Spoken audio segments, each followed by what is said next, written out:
Magandang gabi po sa inyong lahat mga kaistorya. Isa na namang kwento ang inyong matutunghayan ngayong gabi. Pero bago ang lahat, huwag niyong kalilimutan na ilagay sa may comment section ng inyong mga pa-shoutouts para naman magkakilala tayo at mabati ko kayo. Huwag niyo rin kalilimutan na pindutin ang notification bell at mag-subscribe dito sa ating channel. I-follow niyo rin ako sa aking Facebook page. Narito po ang aking Facebook page, Jason Space Heart FM. Maraming salamat po sa inyong pag-follow. Samantala, narito na ang ating tampok na kwento sa gabing ito. Matakot, kabahan, sa mga kwentong nakakagimbal. Sa Kaistorya YouTube channel with daily post at 7 p.m. Isang magandang gabi sa iyo at sa lahat ng mga taga-subaybay na kasama natin ngayon. Matagal ko ng pangarap na maibahagi ang aking karanasan sa channel mo. Ako si Jamie. Sinasabi nga ng marami na kapag nag-asawa ka, hindi lamang ang lalaki ang pinapakasalan mo, kung hindi pati na rin ang buong pamilya niya. Akala ko noon ay sapat na matinding pagmamahalan namin ni Limuel para lagpasan ang anumang pagsubok sa buhay namin. Kahit ano pang dadaan sa aming pagsasama.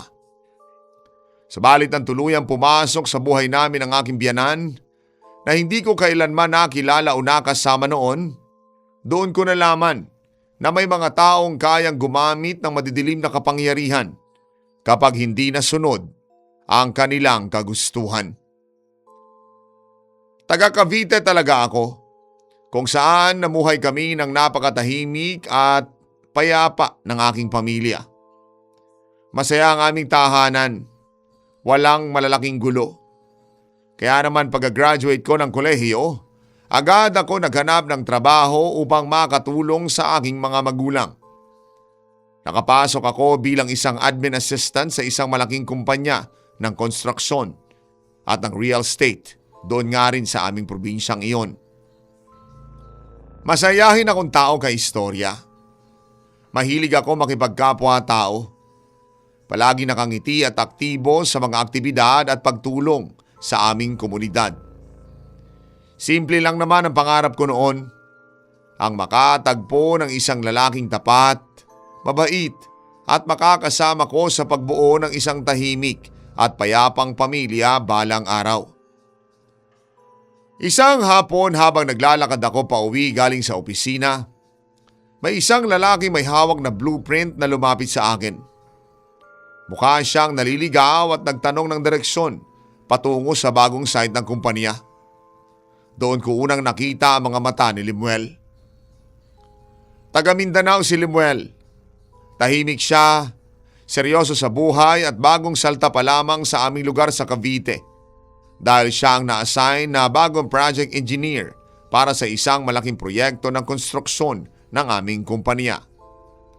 Sa kabila ng kanyang pagiging mahiyain at hindi gaanong palakibo, napansin ko agad ang kanyang kakaibang kabaitan. Pagiging magalang at ang respeto sa kanyang bawat kilos at salita. Naging madalas ang pagkikita namin sa pantry ng opisina tuwing break time. Dahil bagong lipat lamang siya at wala pang masyadong kakilala, palagi siyang nagtatanong sa akin tungkol sa mga magagandang kainan, pasyalan at mga shortcut na daan sa paligid ng Cavite. Doon ko nalaman na mag-isa lamang talaga siya sa buhay dito sa Luzon dahil ang kanyang buong pamilya at ang kanyang mga kamag-anak ay naiwan sa kanilang napakalayo at liblib na probinsya sa timog ng Mindanao. Isang gabi pagkatapos ng aming shift, naglakas loob siyang hintayin ako sa labas ng labi. Medyo nahihiya pa siyang lumapit habang hawak ang strap ng kanyang backpack. Niyaya niya ako makipag-date. Hindi naman ako tumanggi kay istorya. Doon sa simpleng dinner na iyon nagsimula ang lahat. Naging napakabilis ang takbo ng aming relasyon dahil napakagaling mag-alaga ni Limuel. Ramdam na ramdam ko ang kanyang katapatan sa bawat maliliit na kilos niya. Palagi niya ako hinahatid tuwing gabi pagkatapos ng trabaho at sinisigurado niyang ligtas ako nakakapasok sa aming gate. Tuwing weekend, kapag pareho kaming walang pasok, ipinapasyal niya ako sa mga malalapit na parke dito sa Cavite. Doon, habang naglalakad kami at kumakain ng mga simpleng street food, nag-uusap kami tungkol sa aming mga pangarap sa buhay. Nang dalhin ko siya sa aming bahay upang formal na ipakilala sa aking mga magulang, agad na nakuha ni Lemuel ang kanilang loob. Nakita ni nanay kung gaano siya kagalang at kabait sa pamamagitan ng pagmamano. At si tatay naman ay natuwa sa kanyang kasipagan at paninindigan sa buhay. Botong-boto kaagad sa kanya ang mga magulang ko. Kaya naman naging kami na rin kaagad noon. Dahil sa kanyang trabaho bilang isang engineer, madalas na ma-assign si Lemuel sa iba't ibang probinsya sa Luzon para sa mga maikling proyekto ng kumpanya. Minsan ay napupunta siya sa Batangas. Minsan naman ay sa malalayong bahagi ng Laguna. Bagamat napakahirap para sa amin ang pansamantalang pagkakawalay na ito, tinitiis namin ang pangungulila sa pamamagitan ng madalas at mahahabang tawag gabi-gabi bago matulog. Tinanong ko siya minsan tungkol sa kanyang pamilya, lalo na sa kanyang ina na si Nanay Lorna. Ayon sa kanya, ang kanyang ina ay nakatira sa isang napakalayo at liblib na baryo sa Mindanao. Matanda na si Nanay Lorna, Jamie. Ang malungkot na kwento ni Lemuel sa telepono. At talagang hindi na siya lumuluwas dito sa Maynila o sa Luzon dahil takot siya sa malalayong biyahe sa dagat o eroplano. Nahihilo raw siya sa matataas na gusali ng syudad. Kaya naman mas pinili niya manatili na lamang doon sa aming probinsya. Samantala kay istorya, nagpatuloy ang aming pag-iipon para sa aming hinaharap. Bawat buwan, mula sa aming mga sahod, nagtatabi kami ng pera at inilalagay ito sa isang shared bank account upang makabili kami ng sarili naming lote at makapagpatayo ng bahay sa hinaharap. Sa aming ikatlong anibersaryo bilang magkasintahan, isinama ako ni Lemuel sa isang simpleng bakasyon sa isang resort sa Tagaytay upang makapagpahinga at makatakas mula sa stress ng aming mga trabaho. Napakalamig ng simoy ng hangin ng hapong iyon habang nakatayo kami sa veranda at nanonood na magandang paglubog ng araw. Napansin ko na medyo balisa si Lemuel. Panay ang pawis ng kanyang mga kamay kahit malamig ang panahon at panay ang kapkap niya sa kanyang bulsa na tila ba may hinahanap. Han, may problema ba? Bakit parang hindi ka mapakali? Ang nag-aalala kong tanong. Bigla siyang humarap sa akin at unti-unting lumuhod sa aking harapan. Mula sa kanyang bulsa, inilabas niya ang isang maliit at pulang kahon. Pagkabukas dito, tumambad ang isang gintong singsing na may simpleng hiyas sa bandang gitna. Jamie, 3 taon mo akong sinamahan at binigyan ng inspirasyon araw-araw. Ikaw lang ang babaeng nais ko makasama at makapiling habang buhay. Will you marry me? Ang naluluha niyang tanong habang nakatitig ng malalim sa aking mga mata. Hindi ko na napigilan ang aking mga luha kay istorya. Agad akong sumagot ng oo. Niyakap ko siya ng napakahigpit. Ramdam ko ang labis sa kaligayahan sa puso ko na sa wakas. Pagkatapos sa mahabang paghihintay, papunta na kami sa pagiging mag-asawa. Naging napaka-busy na mga sumunod na buwan para sa amin. Abala kami sa pag-aayos sa mga dokumento sa kasal, pagpili ng simbahan dito sa Cavite at pagbili ng mga kagamitan para sa aming magiging tahanan. Tinawagan ni Lemuel ang kanyang ina na si Nanay Lorna sa Mindanao upang ibalita ang aming nakatakdang kasal at upang maimbitahan ito na lumuwas. Ngunit ayon kay Lemuel, naging malamig daw ang boses ng kanyang ina sa kabilang linya. Sinabi niyang hindi raw ito makakarating dahil sa sumasakit nito mga tuhod at dahil ayaw nitong umalis sa kanilang baryo. Medyo nalungkot si Lemuel ng mga araw na iyon dahil alam niyang walang makakarating sa kahit sinong kamag-anak mula sa kanyang side para masaksihan ang aming kasal. Kaya naman hinawakan ko ang kanyang kamay at tiniyak ko sa kanya na huwag nang malungkot dahil ituturing siya ng aking buong pamilya bilang sariling anak at kapatid. Isang gabi bago ang mismong araw ng aming kasal, pumasok si nanay sa kwarto ko habang nag-aayos ako ng aking belo. May dala siyang isang lumang kwintas na pilak na may simpleng pendant. Jamie, anak, ibibigay ko sa iyo ang kwintas na ito bilang regalo at paalala. Sa bagong buhay na iyong papasukin bukas, tandaan mo na magiging mapagpasensya at matatag ka. Ang buhay mag-asawa, puno ng pagsubok, ngunit ang panalangin at pag-unawa ang magiging kalasag ninyo. Ang malambing na bilin ni nanay habang isinusuot sa akin ang kwintas. Niyakap ako ni nanay na mahigpit. Naramdaman ko ang kapayapaan sa aking puso. Akala ko'y handa na ako sa lahat ng hamon ng pag-aasawa. Ngunit ang hindi namin alam ni Lemuel, ang desisyon ng kanyang ina na hindi sumipot sa aming kasal, simula pa lamang pala ng isang lihim na puot na unti-unting dadaloy patungo sa aming buhay sa pamamagitan ito ng madilim na kapangyarihan. Kaistorya, dumating na nga ang araw na pinakahihintay naming dalawa ni Lemuel. Ginanap ang aming kasal sa isang matandang simbahan dito sa Cavite. Isang simbahang bato na napaliligiran ng mga luntiang puno. Simple lamang ang naging dekorasyon, pero punong-puno ang loob ng aming mga pamilya, kamag-anak at mga malalapit na kaibigan mula sa trabaho. Hinding-hindi ko makakalimutan ang sandaling bumukas ang malaking pinto ng simbahan. Dahan-dahan ako naglalakad sa gitna ng aisle. Doon sa dulo, nakita ko si Lemuel. Napakagwapo niya sa suot niyang tradisyonal na barong Tagalog habang naghihintay sa akin sa dulo ng altar. Kitang-kita ko ang kaba at ang panginginig ng kanyang mga kamay. Pero nang magtagpo ang aming mga mata, bigla siyang ngumiti ng napakatamis. Naluluha kaming dalawa habang binibigkas ang aming mga panata sa harap ng pari at ng Diyos. Nangangako kami na magsasama sa hirap at ginhawa, sa sakit at kalusugan, hanggang sa huling hininga ng aming buhay.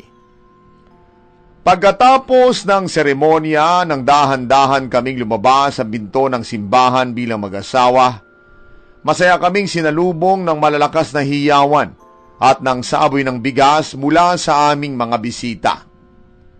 Pakiramdam ko na mga oras na iyon, ako na ang pinakapinalad na babae sa buong mundo. Ang resepsyon namin ay napuno ng sayawan, kantahan, at walang katapusang tawanan. Gabi na makauwi kami sa aming bagong inuupahang duplex dito rin sa Cavite. Iyon ang unang tahanan na aming pagsasaluhan bilang mag-asawa. Pagkapasok pa lamang namin sa pinto, binuhat na ako ni Lemuel habang tumatawa bago dahan-dahang inilapag sa aming sofa. Pagod na pagod kami pero ang puso namin nag-uumapaw sa ligaya.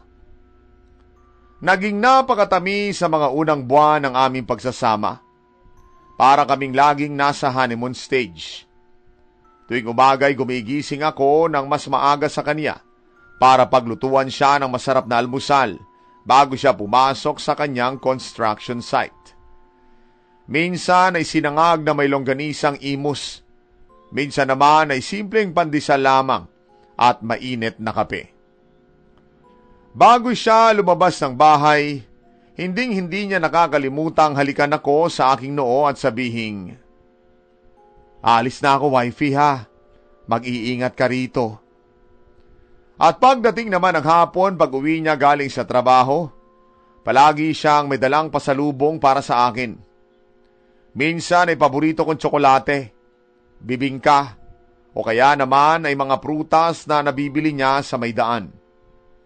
Sobrang maalaga si Lemuel kay istorya. Ramdam na ramdam ko na talagang pinahahalagahan niya ako bilang kanyang asawa.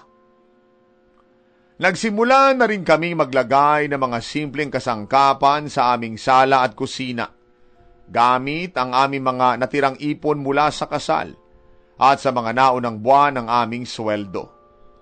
Sabay kaming namimili ng kurtina, mga plato at mga dekorasyon sa bahay tuwing weekend. Maging ang aming mga kapitbahay sa duplex ay mabilis na napamahal sa amin. Sinasabi nila sa akin na napakabait, napakatahimik at napakasipag na asawa raw ni Lemuel dahil palagi niya akong tinutulungan sa mga gawaing bahay tuwing Sabado at Linggo. Siya ang taga-igib, tagalinis ng bakuran at taga-kumpuni ng mga maliliit na sira sa bahay nang walang reklamo. Nagkasundo kaming dalawa na pagkatapos ng 1 taon ng aming pagsasama bilang mag-asawa, susubukan na naming magkaanak upang mas maging kompleto at masaya ang aming maliit na pamilya. Gusto ko nang maranasan kung paano maging isang ina at alam ko magiging isang napakabuting ama ni Lemuel para sa aming magiging anak. Ngunit hindi na umabot ng 1 taon kay istorya dahil maagang nagbunga ang aming pagmamahalan. Isang umaga habang naghahanda ako ng pagkain sa kusina, bigla ko nakaramdam ng matinding pagkahilo. Umikot ang buong paligid at nakaramdam ako ng matinding pagkasuka nang maamoy ko ang pinipitpit na bawang para sa sinangag.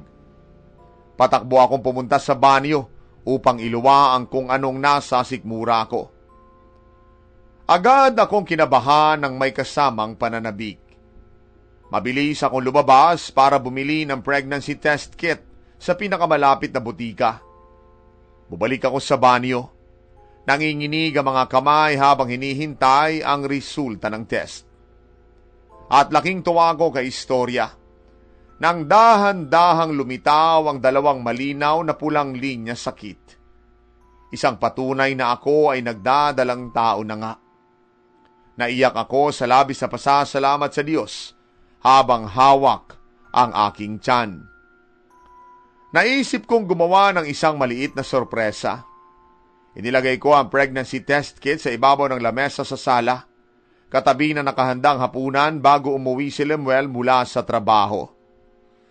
Nang pumasok siya sa pinto at makita ang test kit, napatigil siya sa paglalakad. Tumingin siya sa akin na may pagtatanong sa kanyang mga mata. Han, totoo ba ito? Ang natural niyang tanong. Nang tumango ako ng may luha sa aking mga mata, mabilis na akong binuhat sa tuwa habang umiiyak at pinaikot-ikot ako sa loob ng sala. Walang tigil ang kanyang pagpapasalamat sa Diyos at sa akin para sa napakalaking biyayang ito. Ramdam ko ang kanyang matinding pananabik na maging isang ama. Agad naming tinawagan ang aking mga magulang ng gabing iyon. Nagdiwang sina nanay at tatay sa kabilang linya at sinabi nilang hindi na sila makapaghintay na makita ang kanilang unang apo. Dahil sa labis sa kaligayahan, nagpasya si Lemuel na muling tawagan ang kanyang ina na si Nanay Lorna sa Mindanao upang ibalita nga ang magandang balita. Nais ni Lemuel na malaman ng kanyang ina na magkakaroon na ito ng apo at kahit papaano'y makaramdam ng saya para sa aming pagsasama. Inilagay niya ang tawag sa loudspeaker upang marinig ko ang kanyang boses. Ngunit sa aming pakikipag-usap kay Nanay Lorna sa telepono, napansin ko agad ang isang kakaibang lamig sa kanyang boses. Walang bakas ng excitement o saya para sa amin. Ganun ba? Ang malamig at paos na wika ni Nanay Lorna sa kabilang linya. Lemuel, sinabi ko naman sa iyo na dapat ay dito sa probinsya na lamang kayo tumira ng asawa mo. Hindi maganda ang hangin dyan sa syudad para sa bata. Maraming dumi at masasamang elemento ang gumagala sa mga mataong lugar. Napakunot ang noo ko habang nakikinig. Medyo naramdaman ko ang bigat sa kanyang mga salita pero pinilit ko na lamang na manahimik upang hindi masira ang mood ng asawa ko. Sumagot naman si Lemuel ng may paggalang at sinabing maayos naman ang aming tinitirhang duplex doon sa Cavite. Pagkatapos ang ilang sandali ng pilit na pag-uusap, nagpaalam na rin ang kanyang ina at ibinaba na ang telepono. Pagkalipas ng 2 araw, habang nag-aayos kami ng mga gamit ni Lemuel sa sala, pagkatapos ng aming hapunan, biglang tumunog ang kanyang cellphone. Isang text message ang pumasok. Nang basahin ito ni Lemuel, nakita akong biglang nagbago ang ekspresyon ng kanyang mukha. Mula sa pagiging kalmado, bigla siyang natigilan at tila ba nagulat ng husto. Han? Sino yun? May problema ba sa site ninyo? Ang nag-aalala kong tanong. Hindi Han. Ang sagot naman ni Lemuel habang nakatitig pa rin sa screen ng kanyang telepono. Galing sa pinsan ko sa Mindanao. Ang sabi niya, sumakay na raw ng barko si nanay patungo Maynila. Bukas daw ng umaga ang dating niya para bisitahin ako. Nagtaka ako ng husto kay istorya. Ang sabi kasi ni Lemuel noon, takot ang kanyang ina sa malalayong biyahe sa dagat, sa eroplano, at hindi talaga ito umaalis sa kanilang liblib na baryo sa Mindanao sa loob ng maraming dekada. Ngunit bakit ngayon? Nang malaman niyang buntis ako ay bigla siyang nagpasyang lumuwas nang hindi man lamang nagsasabi sa amin ng maaga. Bagamat nagulat at medyo nakaramdam ako ng kaba sa kanyang biglaang pagdating, pinalakas ko ang loob ko. Sinabi ko kay Lemuel na baka gusto lamang talaga nitong makita ang kanyang magiging apo at bumawi sa hindi niya pagsipot sa aming kasal noon. Agad naming inihanda ang bakanting kwarto sa aming duplex. Nilinis namin ang kama, naglagay ng mga bagong kurtina at unan at sinigurado naming magiging komportable si Nanay Lorna sa kanyang pananatili sa aming tahanan. Gusto ko siyang tanggapin ng buong puso bilang aking biyanan. Kaistorya, sinalubong namin ni Lemuel si Nanay Lorna sa pier at isang maagang umaga iyon. Napakalamig ng hangin mula sa dagat na mga sandaling ito. Nang makita namin siya, nakasuot siya ng isang itim na duster na tila ba kupas na sa kalumaan. May bitbit siyang isang malaking basket na gawa sa yantok na natatakpan ng makapal na tela. Sabik na sabik akong lumapit upang magpakita ng paggalang. Ngunit nang kuhanin ko ang kanyang kamay upang magmano, naramdaman ko ang kakaibang panlalamig ng kanyang balat. Tinitigan niya ako mula ulo hanggang paa ng napakalamig. Walang kislap ng saya sa kanyang mga mata at hindi man lamang siya bahagyang umiti sa akin. Parang isang estranghero na may dalang matinding puot ang nakatayo sa harapan ko. Pagdating namin sa duplex ay tumanggi siyang pumasok sa magandang kwartong inihanda namin para sa kanya. Ayaw ko dyan. Masikip. Nakakahilo. Ang malamig niyang sabi gamit ang paos niyang boses. Sinabi niyang mas gusto niyang matulog sa sahig ng aming sala, malapit doon sa may pintuan. Wala kaming nagawa ni Lemuel kundi ang latagan siya na makapal na banig at kumot. Ngunit naging mapagmasid ako kay istorya. Napapansin ko kasi na palagi siyang may binubulong na kakaibang wika nang napakahina sa tuwing titingin siya sa aking direksyon. Lalo na kapag naghahanda ako ng pagkain sa kusina o kapag nag-uusap kami ni Lemuel. Naging napakabigat na kapaligiran sa loob ng aming bahay mula nang dumating si Nanay Lorna. Parang nawala ng hangin ang bawat sulok ng duplex.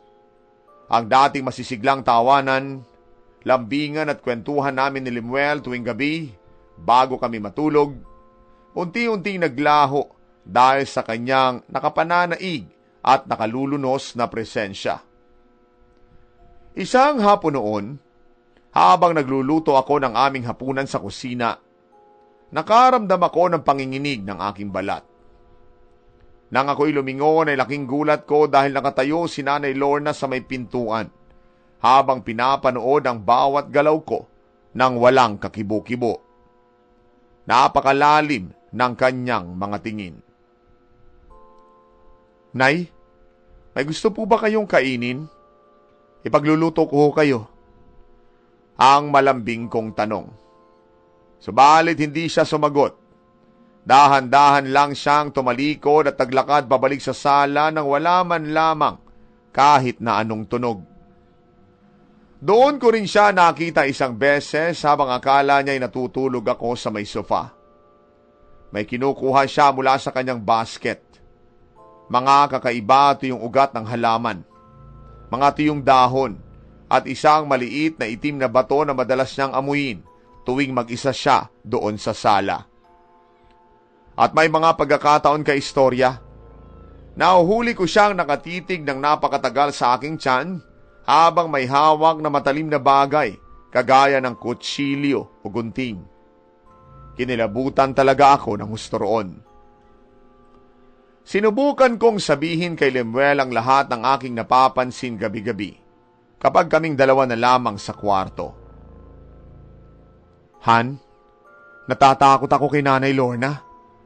Iba yung mga tingin niya sa akin, lalo na sa tiyan ko. May tinatago rin siyang kakaibang ugat sa kanyang basket. Ang nag-aalala kong bulong sa aking asawa. Subalit hinawakan lamang ni Lemuel ang kamay ko at saka ito bumuntong hininga. Han, baka naman naninibago lamang si Nanay sa buhay dito sa may syudad. Alam mo naman, buong buhay niya nasa liblib na baryo lamang siya doon sa Mindanao. Hayaan muna natin siya mag-adjust. Huwag ka mag-alala. Kakausapin ko rin siya. Dahil sa sinabing iyon ng asawa ko, nanahimik muna ako. Pero sumiklab ang isang napakalaking gulo isang hapon. Pumasok ako sa aming master's bedroom upang kumuha ng tsinelas at laking gulat ko na makitang pinapakialaman ni Nanay Lorna ang aking mga personal na gamit sa loob ng aming cabinet. Hawak niya ang isa kong lumang damit.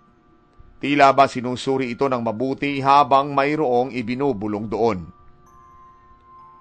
Nay, bakit niyo po pinapakialaman ang mga gamit ko? Ang gulat at medyo pasigaw kong tanong habang dahan-dahan kong binabawi ang aking damit mula sa kanyang kamay. Doon nagalit ng husto si Nanay Lorna. Nanlisi kaagad ang kanyang mga mata. Hinarap niya ako at dinuro-duro ako sa mukha. Wala kang modo. Estranghero ka lang sa buhay ng anak ko. Pero akala mo kung sino ka.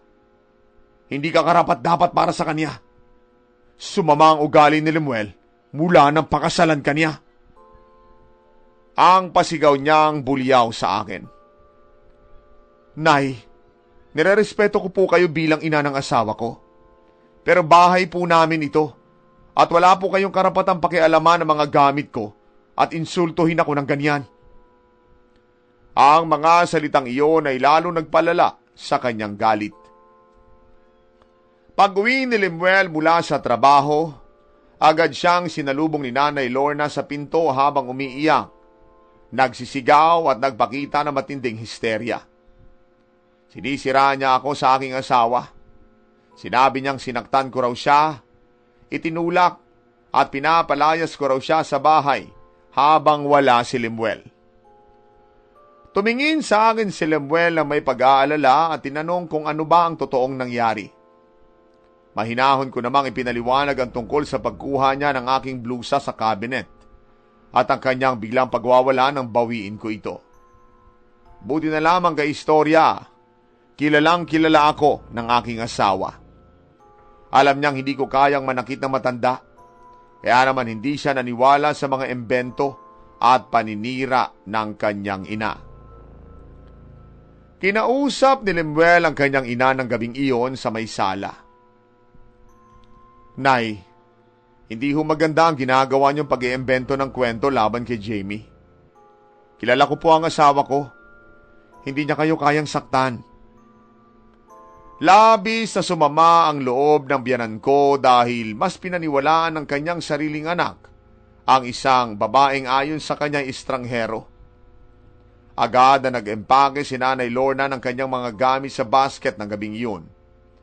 At habang naglalakad siya palabas ng aming gate sa gitna ng dilim, lumingon siya sa akin. Matagal niya akong tinitigan at may ibinubulong-bulong siyang kakaibang wika habang itinuturo ng matalim ang aking tiyan. Doon ako nakaramdam ng isang napakalamig na hangin na dumaan sa aking katawan. Isang linggo matapos umalis si Nanay Lorna patungong Mindanao, nagsimula na ang kalbaryo. Nagsimula ako makaranas ng isang matinding pananakit sa aking puson. Tuwing sasapit ang eksaktong 3:00 na madaling araw nangyayari ito. Ang sakit kay istorya ay parang may dambuhalang kamay na pumipilipit sa aking mga bituka at matres na hindi ko naman matagalan sa sobrang hapdi. Hanggang sa nagising ako isang gabi na basang-basa ang aking higaan. Nabuksan ko ang kumot ay laking gulat ko nang makita ang napakaraming dugo na lumalabas sa aking katawan. Umaagos ito sa kama. Nataranta si Lemuel. Binuhat niya ako patungo sa kotse habang umiiyak at agad akong isinugod sa pinakamalapit na ospital. Ngunit sa loob ng emergency room, pagkatapos ng ilang oras na pagsusuri, sinabi sa amin ng doktor ang nakatutunaw sa puso na balita. Mr. and Mrs. Engineer, nakunan ho kayo.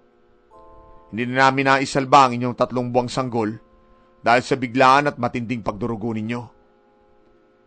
Ang malungkot na wika pa ng doktor. Parang gumuho ang buong mundo ko ng mga sandaling iyon kay istorya. Umiyak ako ng umiyak sa balikat ni Lemuel. Ang anak na pinapangarap namin at hinihintay, bigla na lamang nawala sa amin ng walang malinaw na dahilan. Kay istorya, habang nagpapagaling ako sa aming bahay mula sa pagkawala ng aming anak, hindi pa pala doon natatapos ang pasakit. Nagsimula ako makaranas ng isang matinding pangangati sa aking mga braso, leeg at dibdib. Nang tumingin ako sa may salamin, laking gulat ko dahil may mga tumubong maliliit at nakadidiring butlig na kulay itim sa aking balat.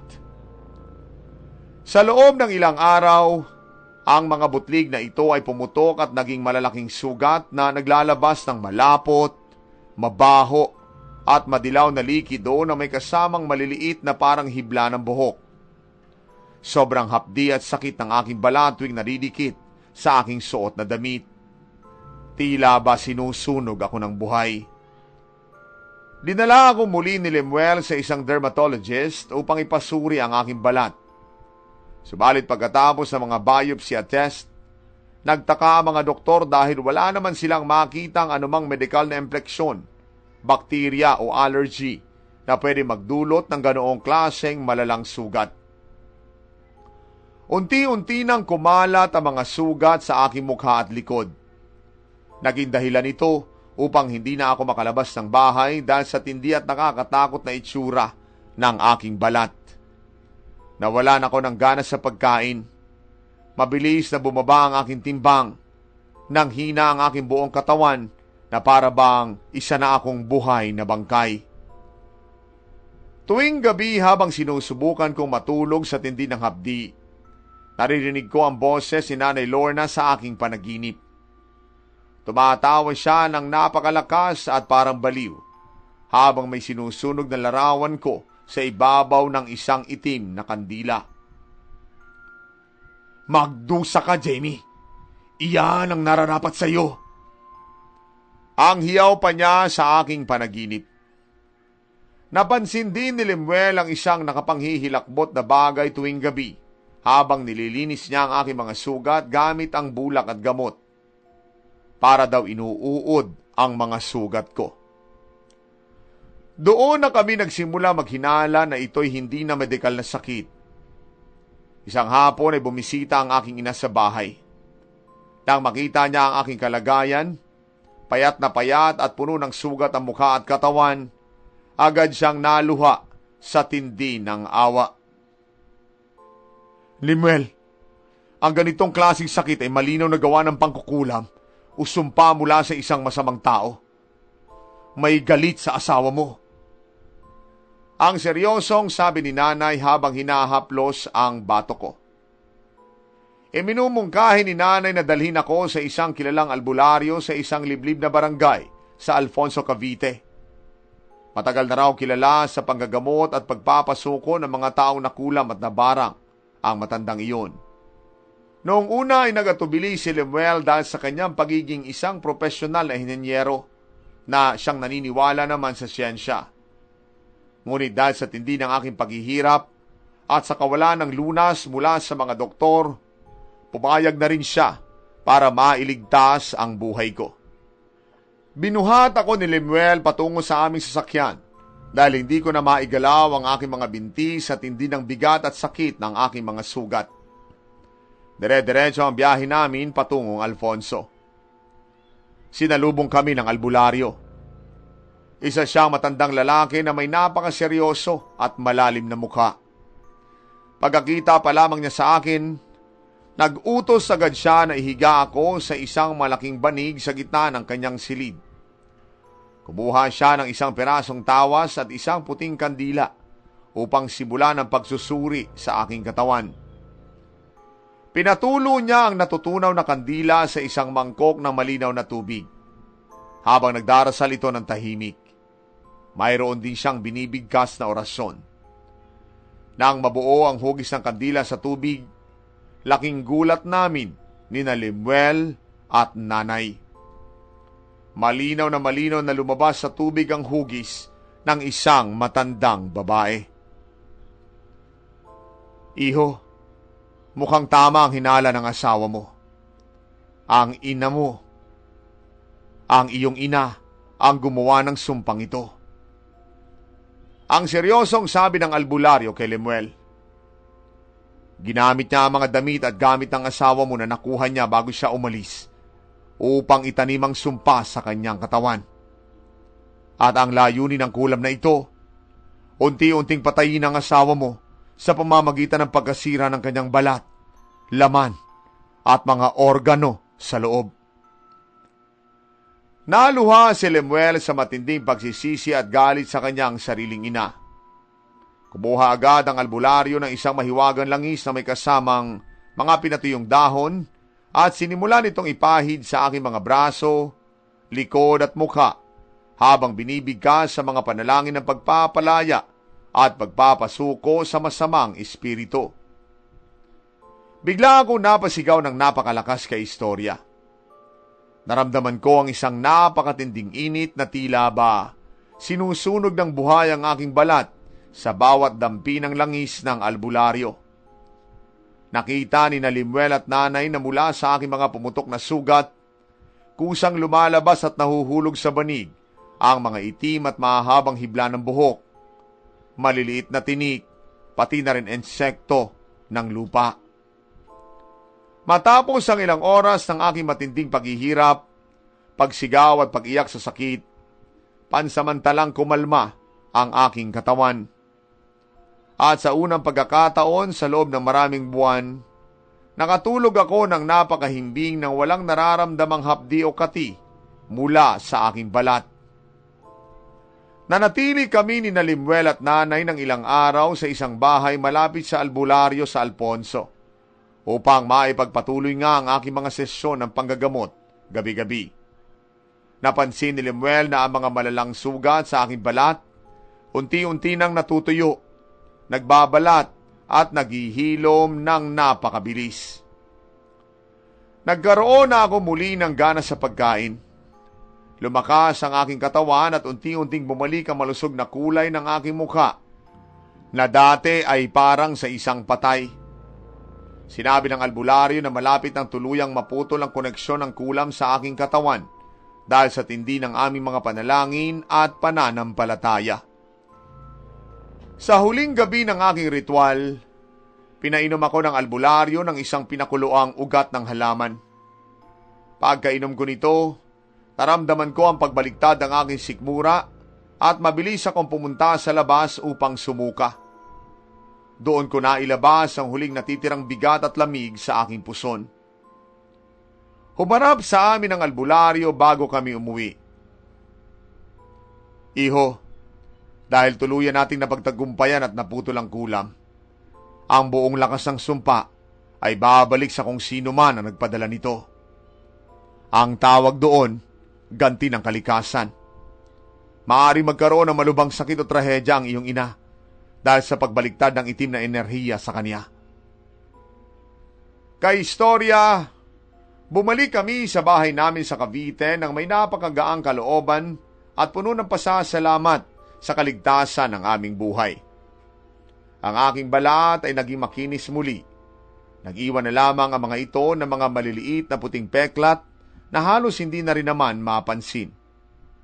Niyakap ako ni Limuel ng napakahigpit habang umiiyak at humihingi siya ng tawad sa lahat ng tindi ng paghihirap na aking dinanas nang dahil sa kaniyang pamilya. Pagkatapos ang ilang linggo ng aming pananahimik, nagpasya si Limuel na tawagan ang kanyang mga kamag-anak sa Mindanao upang alamin ang lagay ng kanyang ina pagkatapos ng aming pagpapagamot sa Alfonso. Subalit laking gulat ni Limuel nang sumagot ang kanyang pinsan doon. Limuel, magdadalawang linggo na raw na hindi umuwi si Nanay Lorna rito sa ating baryo. Ang nag-aalalang balita ng kanyang pinsan sa telepono. Ayon sa mga kapitbahay doon sa kanilang probinsya, huli nakita si Nanay Lorna na pumasok sa loob ng isang madilim at liblib na kagubatan malapit sa bundok. Bitbit daw ang kanyang basket na yantok habang nagsasalita mag-isa at sumisigaw na parang baliw dahil daw may sumusunog sa kanyang balat. At mula noon, hindi na nga siya muling nakita kailanman. Sinubukan nila maghanap ng tulong sa mga lokal na opisyal at mga residente. Ngunit tila ba naglahong parang bula ang aking biyanan sa loob ng kagubatan. Naubos na rin ang sumpa kasabay ng kanyang pagkawala. Lumipas ang ilang buwan kay istorya, tuluyan ang bumalik ang katahimikan, kapayapaan at kaligayahan sa aming tahanan sa Cavite. Si Limuel naman ay nakakuha ng promosyon bilang isang senior engineer sa kumpanya. Nagbigay ito sa amin ng pagkakataon na tuluyan ng simulan ang pagpapatayo ng aming sariling bahay. Ang aming mga gabi hindi na binalot ng takot, lamig o bigat ng hangin, kung hindi ng mga plano para sa aming hinaharap bilang mag-asawa na may pagmamahal at kapayapaan. Sana ay maging aral ang aking sulat na ang tunay na pag-ibig ay kayang magtagumpay sa anumang madidilim na pagsubok basta't may panalangin at pagkakaisa ang isang mag-asawa. Maraming salamat po sa inyong oras kay Istorya. Ang inyong taga-subaybay, Jamie. Isang kwentong tunay na nagpapakita na sa kabila ng anumang dilim, sumpa o galit ng tao, ang wagas na pagmamahalan, kalasag, laban sa kasamaan. Ang biyanan ni Jamie ay humarap sa kanyang sariling karma, habang sina Jamie at Limuel nagpatuloy sa kanilang buhay na may kapayapaan. At sa ating mga kaistorya, naway baunin ninyo ang aral mula sa kwentong ito. Ang tunay na pamilya ay nagmamahalan, nagtutulungan, at nagdarasal para sa kaligtasan ng bawat isa. Sumainyo po ang kapayapaan ng may kapal.